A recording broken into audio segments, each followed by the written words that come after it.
Chapter 1: Understanding Civics and Ethics. A seed will only become a flower if it gets sun and water. Louis Gottschalk. 1.1 Chapter Introduction. This chapter is an introductory part where some terms are conceptualized. Terms/words like civic education, citizen, citizenship, ethics, and morality will be defined.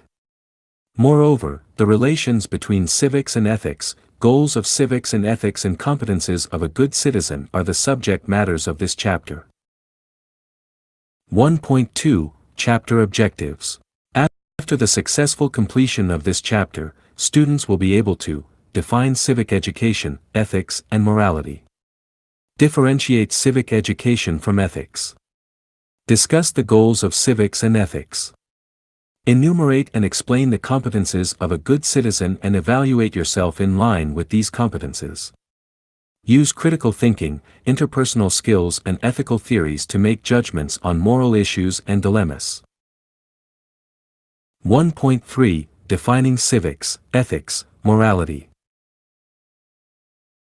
1.3.1 Civic Education Brainstorming Question: What does civic education mean? Since human being is a social animal and couldn't live alone, she has to respect certain fundamental principles and values to live together with her fellow beings and consequently build peaceful society and lead prosperous life. As Johann Stuart Mill, 1972, described it, progressive and peaceful setting subsists in a given society as far as that society develops the qualities of its members and generates good citizens. Aristotle, 1955, also added that citizens of a state should always be educated to suit the constitution of a state. Accordingly, creating a good citizen has been the prior concern of many states, including Ethiopia. This is because good citizens are made, not born. Over the years, different terms have been used in an attempt to capture and describe the educational experiences that deal with the task of developing democratic-minded citizens. The subject assumed different names and purposes depending on countries' ideologies, and thus the definition of the discipline vary across states. Terms such as right education, in South Africa, citizenship education, in United States of America and Germany, citizenship and character education, in Singapore, civics and ethical education, in Ethiopia, are just a few examples that can be found in the literature. Though the most cited definition of civic education is an education that studies about the rights and responsibilities of citizens of a politically organized group of people, different writers define it in many ways. For instance, Patrick, 1986, defines civic education as the knowledge of the constitutions, the principles, values, history, and application to contemporary life. Citizenship education can be understood as the knowledge, means, and activities designed to encourage students to participate actively in democratic life, accepting and exercising their rights and responsibilities. United Nations Development Programme, UNDP, 2004, defines civic education as a way of learning for effective participation in a democratic and development process. On his part, Agarwal, 1982, linked civic education to the development of ideas, habits, behaviors, and useful attitudes in the individual, which enables him to be a useful member of the society. Still, the subject matter can be also defined as the process of helping young people acquire and learn to use the skills, knowledge, and attitudes that will prepare them to be competent and responsible citizens throughout their lives. Actually, these different concepts and meanings were used to differentiate between a maximal and a minimal civic education. The minimal concept of civic education is content-led, teacher-based, whole-class teaching, and examination-based assessment. However, the maximal concept of civic education is comprised of knowledge, values, and skills, and aims to prepare students for active, responsible participation. Unlike narrow minimalist civic education, it extends learning beyond the curriculum and classroom to all activities inside and outside school. In addition, it is highly dependent on interactive teaching, which requires discussion, debate, and the creation of many opportunities for students to participate effectively. 1.3.2 The definition and nature of ethics and morality. What ethics is? Dear students, what do we mean by the term ethics? Before you read on, take a few moments to write down a definition of what you think the term means. Ethics is a branch of philosophy that attempts to understand people's moral beliefs and actions. These modules use the terms ethics and morality, ethical and moral, interchangeably, although traditionally, ethics described the process of thinking about people's morality. Ethics, or moral philosophy, considers theories about what human beings are capable of doing, alongside accounts of what they ought to do if they are to live an ethically good life. Ethics also explores the meaning and the ranking of different ethical values, such as honesty, autonomy, equality, and justice, and it considers ethical quandaries that human beings face in the course of living their own independent but, also, socially interdependent lives. Ethics, or moral philosophy, considers theories about what human beings are capable of doing, alongside accounts of what they ought to do if they are to live an ethically good life. Ethics may share common ground with the law, religious belief, popular opinion, professional codes, and the dictates of authority figures, but it is also broader than all of these and offers a set of tools and values against which their appropriateness can be evaluated. Invariably, all ethical questions involve a decision about what one should do in a specific instance. Notice the word should. Ethical questions are not concerned with what one would do, an essentially psychological concern, but what one ought to do. Judgments about such decisions are generally expressed with words like right and wrong, should and ought, or obligation and duty.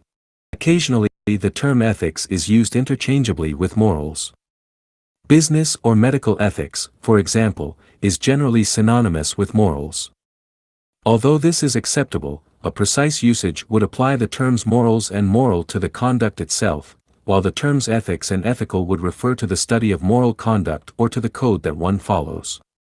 Thus, the specific act of telling the caller you were home could be described as moral or immoral.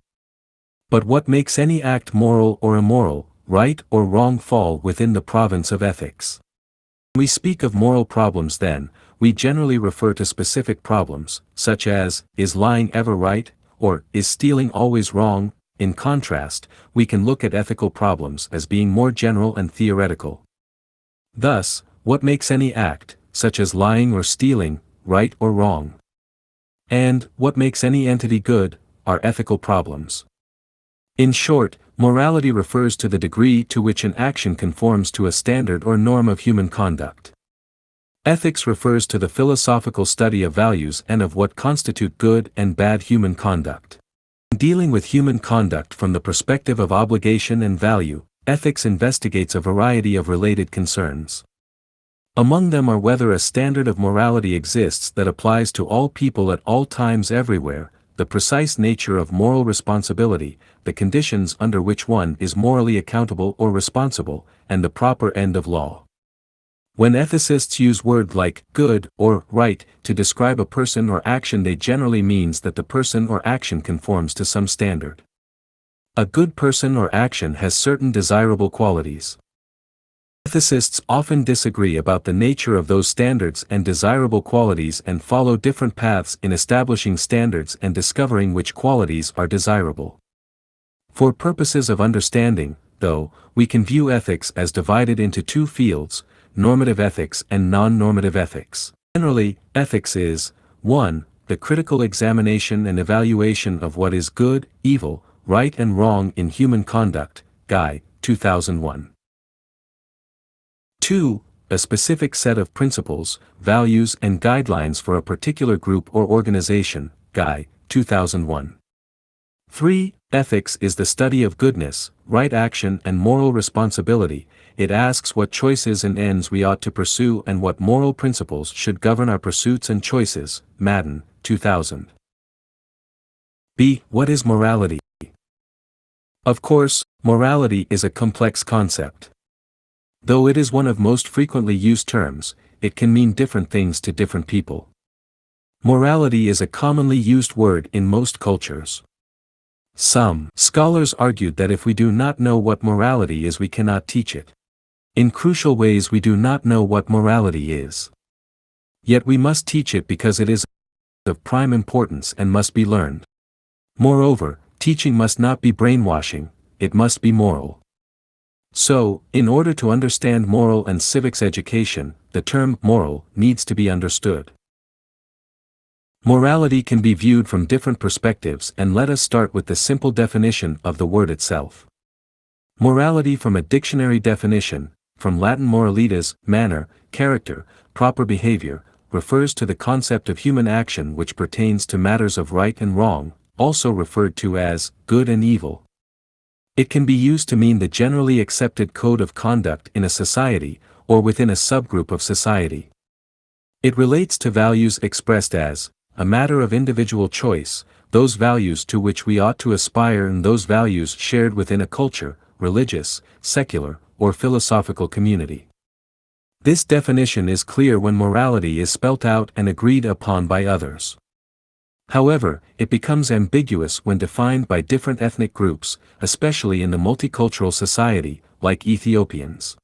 Morality has been a topic of discussion for a very long time.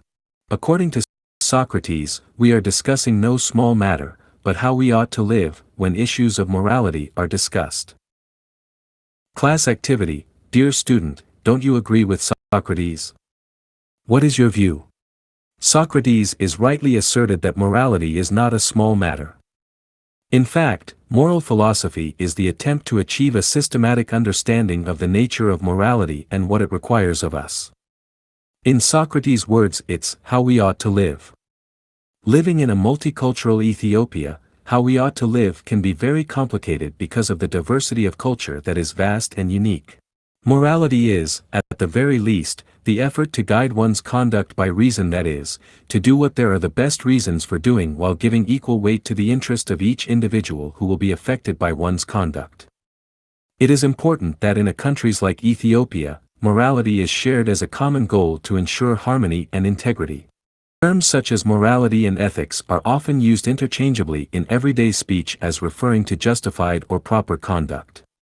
But ethics is usually associated with a certain conduct within a profession, for example, the code of ethics for the teaching profession. Morality is a more general term referring to the character of individuals and community. In other words, morality is used to refer to what we would call moral conduct, while ethics is used to refer to the formal study of moral conduct. It can be claimed that morality is related to praxis, but ethics is related to theory. Morality is 1. Those principles and values that actually guide, for better or worse, an individual's personal conduct. Guy, 2001, 2.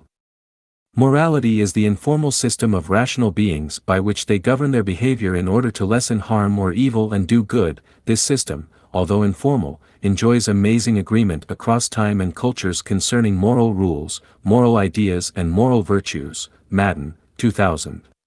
Morality, whatever else may be said about it, is about things over which we have control that lead to bettering human life.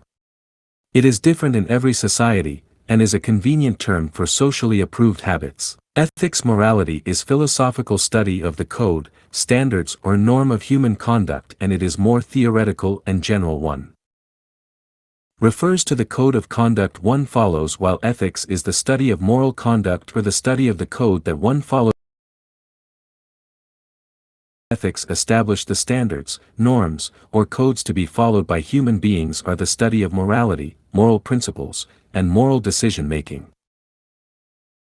The conformity of human behavior to the established code of conduct. If an action conform to the established code, it is called moral. If not, immoral is the development of reasonable standards and procedures for ethical decision-making. Refers to the effort to guide one's conduct by reason while giving equal weight to the interests of each individual who will be affected by one's conduct. Is a set of normative rules of conduct, a code, a standards that govern what one ought to do when the well-being, or duties to oneself, others or institutions is at stake. Has to do with what one should do, all things considered, not what, in fact, any of us will so in a particular instance.